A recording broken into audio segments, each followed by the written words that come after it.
Hi, everybody. I am at the Highlands Cinema, and I'm with the group from The Movie Man. Keith, let's start Keith with you. Stata. I'm Matt Finlin. And I'm Ed Robertson. Thank you, Ed. Yes. I'm Arden. Yeah, so we're sharing mics for Keith and Matt here. So thank you so much for sharing this wonderful story, Keith. I'm going to start with you here. And maybe we can start with an anecdotal story of what's been like to be part of this documentary now. I know you talked about it earlier, how you're more famous now. You're not, not as easy to walk down the street.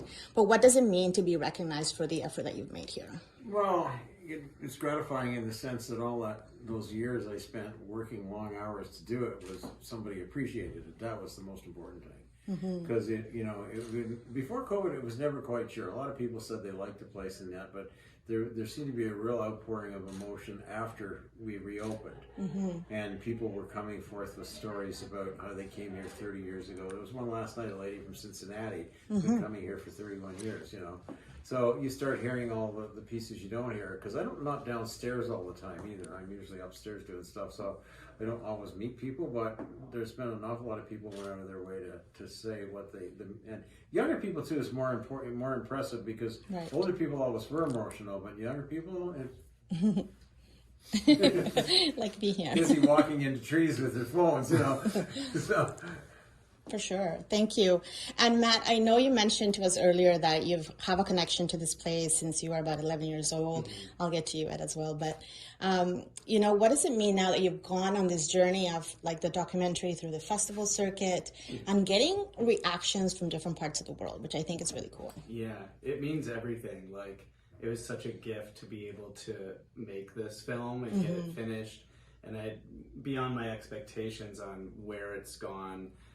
It premiered at Santa Barbara International Film Festival, and from there it's played at festivals around the world. And every time we go, there's someone in the theater who has been here. Right.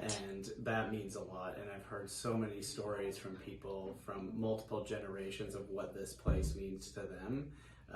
So I feel like I know I did a decent job of making sure that, what Keith has provided to people is, locked in movie history forever. That's so special about cinema, right? Yeah. And Ed, you also have your ties to being here as a young person, and you continue to come back. Is that right? Yeah. So is it like a yearly pilgrimage for you, or? Well, more than annually. We make it a couple times a summer. I have a lake place just under an hour from here. And we make it a couple times a summer. And always bring new friends with us who haven't been to the theater yet. And I think anytime you bring someone here, you make them an evangelist for this place because it's incredibly unique and incredibly special. I mean, even the room we're in is so special. Yeah. This is my first time here, truth be told.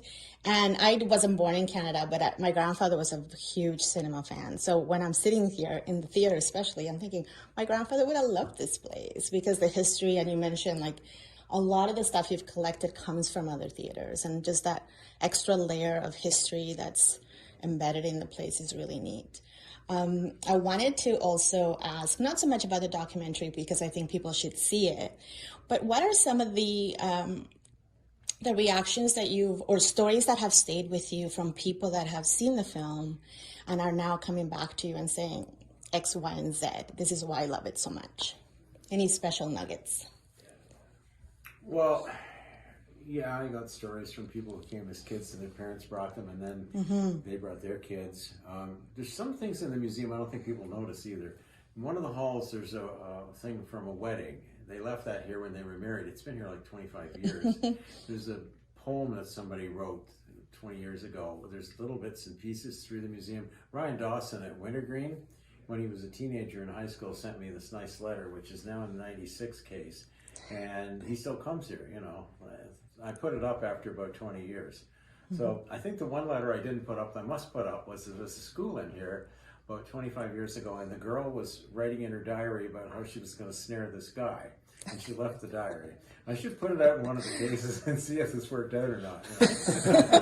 And then there was the day I went out about 25 years ago, and there was 2 sleeping bags with names and telephone numbers from Rochester, and a safe hung over the door, bra and panties, no people. So when social media came and you could drive down the street with Google View, I looked up their house. And I live in Rochester, United States. I always thought about phoning them to see, because phone numbers the same. Just exactly what the story was. Did the bear come along? What happened? You know, there's all this material left behind, like 2 sleeping bags, and we're still stored here. I'm sure. I think for me, you know, having been very lucky to have a bunch of screenings across North America now, and hearing, like, when the movie premiered in Santa Barbara, a couple came up to me after, and the woman was crying, and she said, I grew up in Halliburton, which is about half an hour from here. I've been living in California for over 30 years, and when I just randomly saw that this film had been made, I came today, and she said it just brought me back home, and I hadn't felt that long time. So there's just lots of stories like that of like what this place has meant to people, and it was gratifying to hear, like he said, when people said, you know, it means a lot to them that the film was made because this place is so special. Well, I got a call from British Columbia from somebody that saw the movie out there, and they were from Halliburton. Okay. Wow. So actually, I've had a lot of people contact me that way. Okay. There was a Not woman surprising. that had seen it at the festival in New York. And what was that one you mentioned? Brooklyn, yeah. Brooklyn, yeah. Small world. Don't try to get away with it. Small world. Everybody knows what you're doing. Yeah. That's true. It's a small world, but I wouldn't want to paint it. That's true. You know, you know, when I was watching the film earlier, I was thinking of a lot of the context of the time machine, as you talked about the film, the concept of the time machine itself, and memories, which seems to be a pretty big theme, not just because it means a lot to you, Keith, but also in the film itself, and how even now I feel like we're connected now because we're part of this complex, right? What is it? What are some of the first memories that each of you have in terms of a movie experience? That it could be here or it could be anywhere. Well, I was just telling while you were getting up here, I remember my first movie theater experience. I saw a Walt Disney film called Escape from Witch Mountain. And we came in late. My mom used to work nights, so I would hang out with her all day. And one day, she took me to see this. It was probably 1975 or 1976.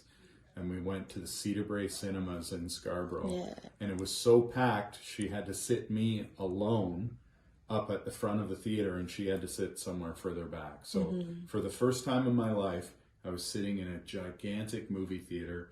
I still had my parka on, which she failed to unzip, and I didn't know better. So I was slowly heating up, eating buttered popcorn for the first time in my life, and my entire vision taken up by Escape from Witch Mountain.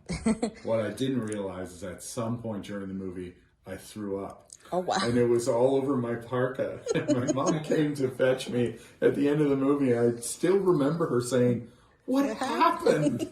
But I hadn't even noticed. I was so enthralled in the film and overheated and probably nauseous from sitting in the front row. But I didn't care. It was one of the best experiences. And one of the best memories now. Yeah.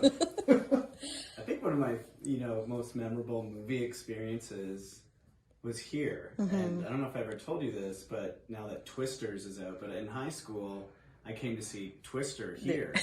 And I kid you not, leaving this place, I think there was a Twister going through. It lifted a pile of lumber and threw it down on the railway tracks. Oh, wow. I remember being like this. That's commitment. Yeah. Keith Like really curates effects and everything. Right? So that was one of them because we walked out into this massive storm after, and in 86, a tornado went through here, took out 100 trees, took out the driveway, missed the house by about this much. It was quite interesting. The sky, it started to rain. The driveway is washing away. I'm out with a shovel. I'm trying to get the water off, and everything is amber. it's like an amber glow. It's just amber. And all of a sudden I heard the roar through the show, ran like hell. As they rounded the door, all the trees were going by. And I took Mother down to the basement. It was over in a few seconds, but it made a huge mess. I have pictures of it out there somewhere. Yeah, I'm sure there's so many memorable moments in general, right? I just got my 5 minutes hands up, so I'm going to be mindful of what we talk about. I think seeing the film in the actual cinema is a completely, like I said, different experience. But people are going to be able to enjoy it now from the comfort at home through Hollywood Suite. What do you think might be the impact that it has, because it's going to be maybe available longer than at a short run in a cinema? What are your hopes for the film once it's on Hollywood Suite? I think my hopes is like Hollywood Suite does an excellent job of curating films, especially by a decade. And so I think what I like about this film is that like the theme of memory and time that goes through. And I think on Hollywood Suite's library, it's really nice that you can go through these decades.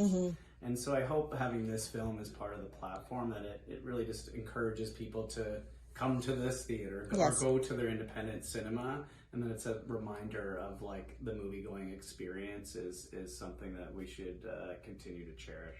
Well, and as Keith says in the film, if you want independent cinema to exist, you have to go.